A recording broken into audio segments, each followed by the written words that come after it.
क्या आप भी देना चाहते हैं अपने घर को एक नया लुक? तो कंचन ट्रेडर्स आपके लिए लाए हैं marble, tiles, Kota stone, granite आदि की बेहतरीन रेंज जो दे आपके घर को एक बेहतरीन लुक। कंचन ट्रेडर्स आपको सभी चीजें उचित दामों पर उपलब्ध कराते हैं और सेल के साथ साथ कंचन ट्रेडर्स मार्बल्स और ग्रेनाइट की सर्विस भी प्रोवाइड करते हैं और फ्री कंसल्टेंसी भी करते हैं। कंचन ट्रेडर्स के पास सारा सामान प्रीमियम क्वालिटी पर मिलता है, तो आज ही कंचन ट्रेडर्स से संपर्क करें। इनकी कॉन्टैक्ट डिटेल्स है कंचन traders 9933211720 9476085912 031922106668 near Birdline Junction 300 meter Calicut Road, Port Blair, South Andaman 744105।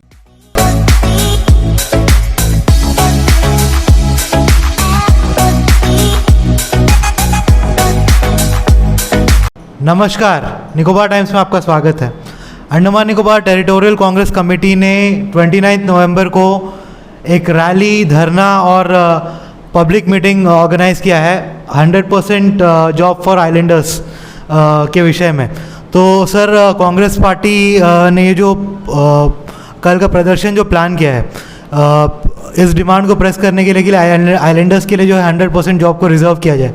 तो सर, किस तरह से मतलब कल आप लोग प्रदर्शन करेंगे, कहाँ से शुरू होगा, उसके बाद आपका रैली कहाँ पे जाएगा और पब्लिक मीटिंग कितने बजे तक चलेगा सर?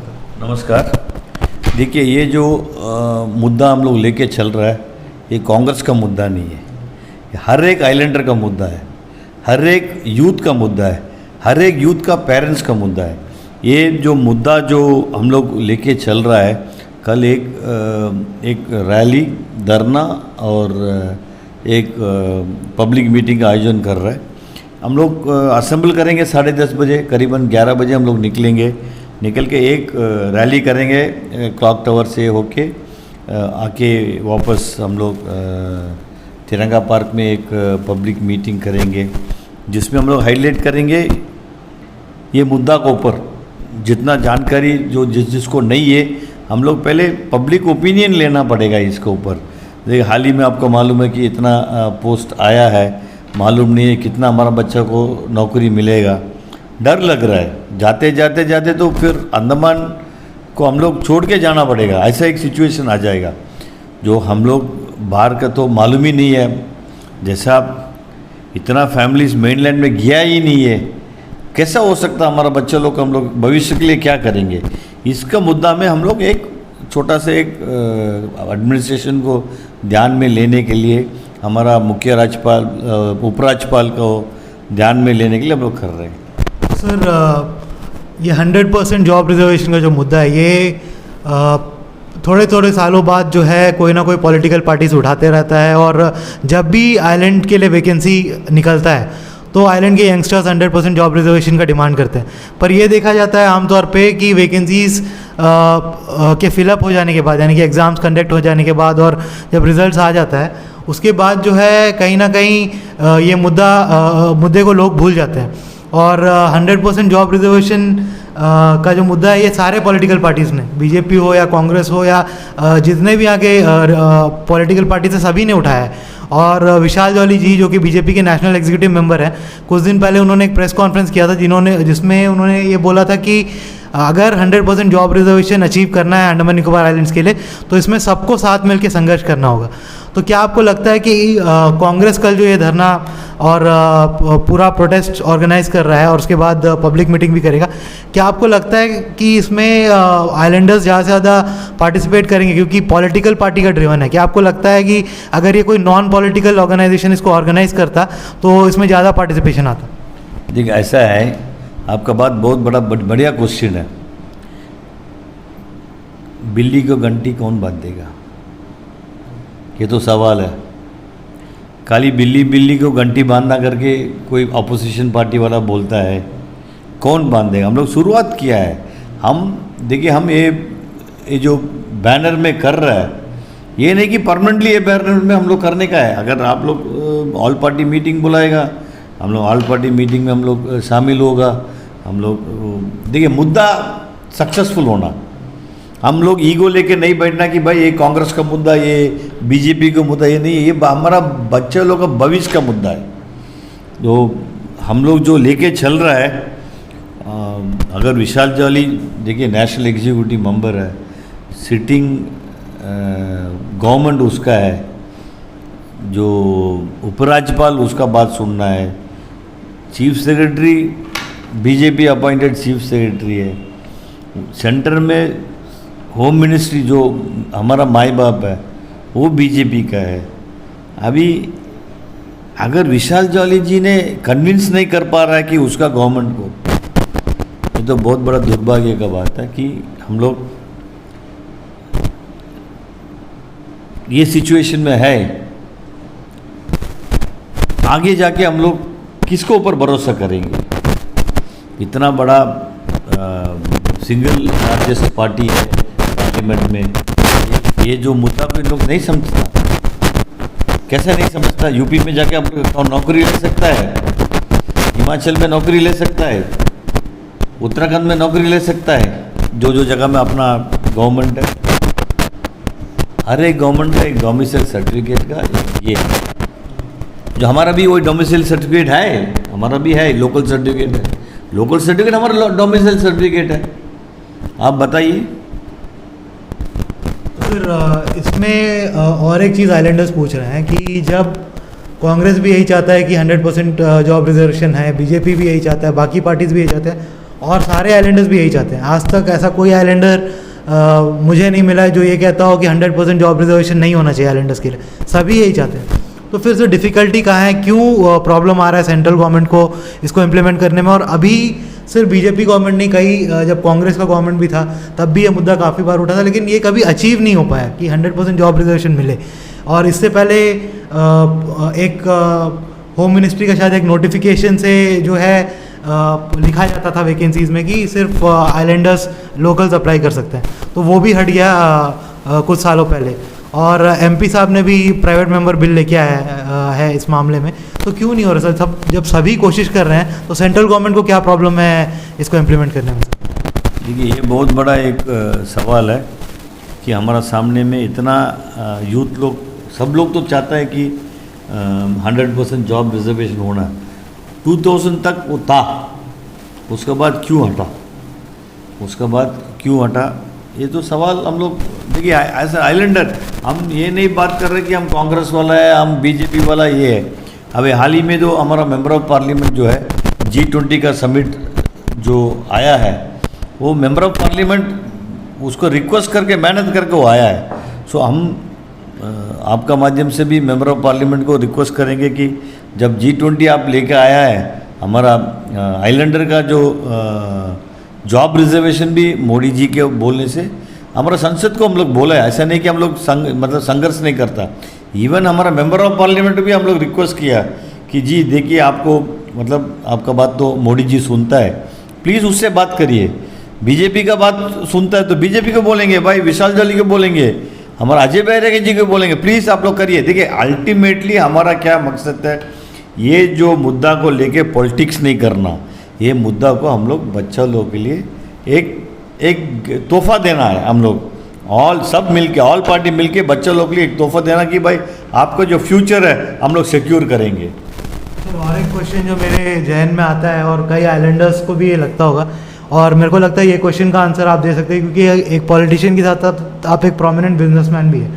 तो सर, अंडमान निकोबार आइलैंड्स में कैनी सबमरीन OFC केबल आ गया है और इंटरनेट का बैंडविड्थ, सफिशिएंट बैंडविड्थ अवेलेबल है।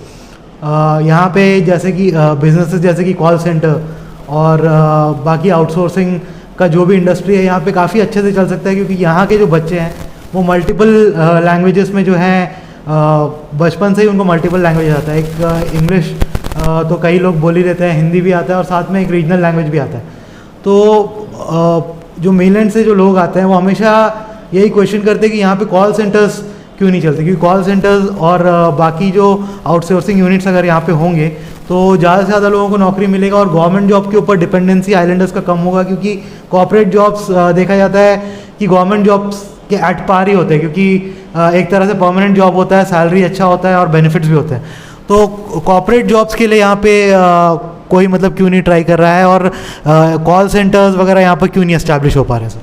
तरुण जी, ये बहुत बढ़िया सवाल आप पूछा है। जब अंडर सी केबल आया था, हम लोग को बहुत उम्मीद था, गवर्नमेंट भी अपना तरफ से मतलब अनाउंसमेंट किया है कि ये अंडर सी केबल आएगा कि एक गेम चेंजर होगा। जैसा आप बोला कॉल सेंटर, आज हमारा बच्चा लोग जाके मेनलैंड में कॉल सेंटर में काम करते हैं, 25-30 हज़ार रुपया पाते हैं, और घर से 5-10 हज़ार रुपया मंगाते हैं कि उधर में तो मेनलैंड में तो यही 30 हज़ार रुपया हमारा बच्चा को इधर मिलता, घर में रहता है, वो 30 हज़ार रुपया उसका बचत है।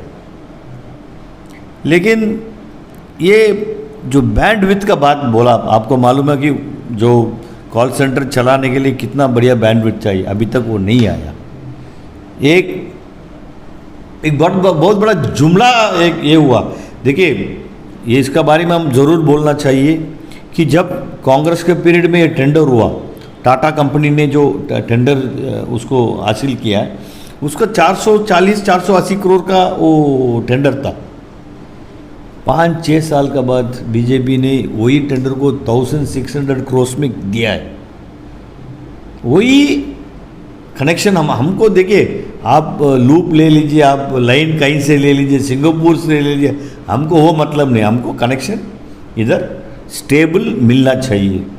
एक तो स्टेबल कनेक्शन नहीं मिला, डिगलीपुर में जाके देखिए, कैम्बल बे में अच्छा है, हम मतलब ये बात बोलना कि कैम्बल बे में हमको मतलब क्विक कनेक्शन मिला। डिगलीपुर मिडिल एंड नॉर्थ में तो बिल्कुल नहीं है, उसमें नील आइलैंड छोड़ दिया। कनेक्टिविटी जो 440 करोड़ में मिलता था, उसको 1600 करोड़ में NEC को दिया। ये क्यों हुआ मालूम नहीं, लेकिन देखिए एंड रिजल्ट आज ठीक नहीं है। कोई भी एक ये जो कॉल सेंटर खोलना है, उसको स्टेबल नेटवर्क चाहिए। आज वो स्टेबल नेटवर्क नहीं है, इसलिए कॉल सेंटर नहीं बुला पा रहा है। सेकेंड बात है, देखिए कॉस्ट ऑफ पर सीट बोलते हैं ना, एक सीट का कॉस्ट क्या होता है, मेनलैंड में क्या होता है, इधर में क्या होता है। ये जो डिफरेंस जो है उसको गवर्नमेंट सब्सिडी देना पड़ेगा, उसको जो अट्रैक्ट करना पड़ेगा। ये एफर्ट कभी नहीं हुआ। आप लोग रोड शोज करना पड़ेगा मेनलैंड का जो कंपनी लोग का। देखिए आज एक गवर्नमेंट, जैसा तमिलनाडु गवर्नमेंट, जैसा आंध्रा गवर्नमेंट, जैसा तेलंगाना गवर्नमेंट, हम साउथ का बात कर रहे हैं, अट्रैक्ट कर रहा है। मतलब आपको जो फेयर्स ये कर रहा है, बिजनेस कॉन्फ्रेंसेस कर रहा है, इंटरनेशनल और नेशनल बिजनेसमैन को इन लोग अट्रैक्ट कर रहा है। इधर में तो वो एफर्ट नहीं है। आज तमिलनाडु गवर्नमेंट में करीबन 2 लाख करोड़ इन्वेस्टमेंट आया है, 2 लाख करोड़ इन्वेस्टमेंट आया है, क्योंकि इन लोगों का टर्म्स अट्रैक्टिव है। आप इधर में कोई फाइल के अप्लाई करेगा, आप फाइल का पीछे घूमते घूमते घूमते आपका जूता घिसेगा। पॉलिसी नहीं है। आज एक सेक्रेटरी बैठेगा, वो एक पॉलिसी बताएगा, कल एक सेक्रेटरी बैठेगा। अभी देखिए हाल ही में एक चीफ सेक्रेटरी क्या किया, टूरिज्म को ख़त्म करने काम किया। एक्सप्रेशन ऑफ इंटरेस्ट, भाई एक्सप्रेशन ऑफ इंटरेस्ट क्या वस्तु है? It is an open market, it is not a licence raj. आप आके लाइसेंस राज कर दिया, क्यों कर दिया? क्योंकि आपके पास आदमी आके पैर में गिरना, पैसा डालना, भाई मेरा काम करा दीजिए। That is why this expression of interest was got. देखिए गवर्नमेंट में ना कानून बनाने बहुत ईजिली बना देता, लेकिन वो कानून गलत है, उसको हटाने के लिए बहुत बड़ा मुश्किल होता है। अभी हाल ही में हम लोग, हमारा जो मुख्य सचिव जी से मिला, हम लोग सर ये expression of interest is not needed. अगर कोई आदमी जो है डाइव सेंटर खोलना है, भाई उसको नॉर्म्स दे दीजिए और एक लाइसेंस फी दे दीजिए। आप बोलेगा नहीं नहीं एक्सप्रेशन ऑफ इंटरेस्ट हम बुलाएंगे, फिर आप अप्लाई करेंगे, फिर उसमें से हम लोग सेलेक्ट करेंगे, इसका तो मतलब यू आर ब्रीडिंग करप्शन। अब भ्रष्टाचार को आप बढ़ावा दे रहे हैं, ये गलत है। और यूथ किधर जाएगा?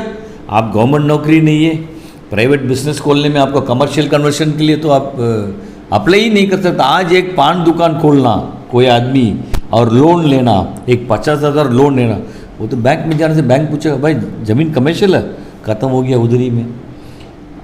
कितना साल, 12 साल से कमर्शियल कन्वर्शन नहीं हो रहा है। वो क्यों किया, क्या किया, उसमें हम नहीं जाने, मतलब हमको मालूम है कि इसका जवाब क्या मिलेगा, हमको मालूम है कि आपका पीरियड में हुआ। भाई हुआ, गलती हुआ ना, सुधारने के लिए आपके पास तो 2 टर्म था, 2009 से तो आपका एमपी था, आपका गवर्नमेंट भी था, उस टाइम में उसको चेंज करना था। अभी तक तो वही चल रहा है। अभी हाल ही में चैम्बर का डेलीगेशन एक 2-3 दिन पहले हमारा जो लेफ्टिनेंट गवर्नर साहब से मिला तो बोल दिया भाई आप बाकी सब में बात करो, इसके बारे में मत करिए। अरे आपको अगर कमर्शियल में करप्शन है उसको स्टॉप करने के लिए क्या करना वो देखिए ना, हर एक आदमी को एक नजरिए से मत देखिए ना। तो सर कल जो आपने प्रोटेस्ट ऑर्गेनाइज किया है, जो आप प्रदर्शन कल करेंगे, तो उसके लिए अंडमान की जनता को क्या मैसेज देना चाहेंगे और क्या बोलना चाहेंगे उनको? देखिए प्लीज़ आप आके जोड़िए, सब लोग हाथ जोड़ के रिक्वेस्ट करते हैं, ये कांग्रेस का मुद्दा नहीं है, ये कांग्रेस ये मुद्दा को लेके चल रहा है। सो आप ये इसको कांग्रेस बीजेपी करके मत देखिए, इसको देखिए कि हमारा जो युवा का एक भविष्य के लिए हम लोग करने वाला काम है। ठीक है, हम लोग मुद्दा लेके चल रहा है क्योंकि कोई नहीं लिया, हम लोग लेके चल रहा है, इसको पॉलिटिकल आंखी से मत देखिए।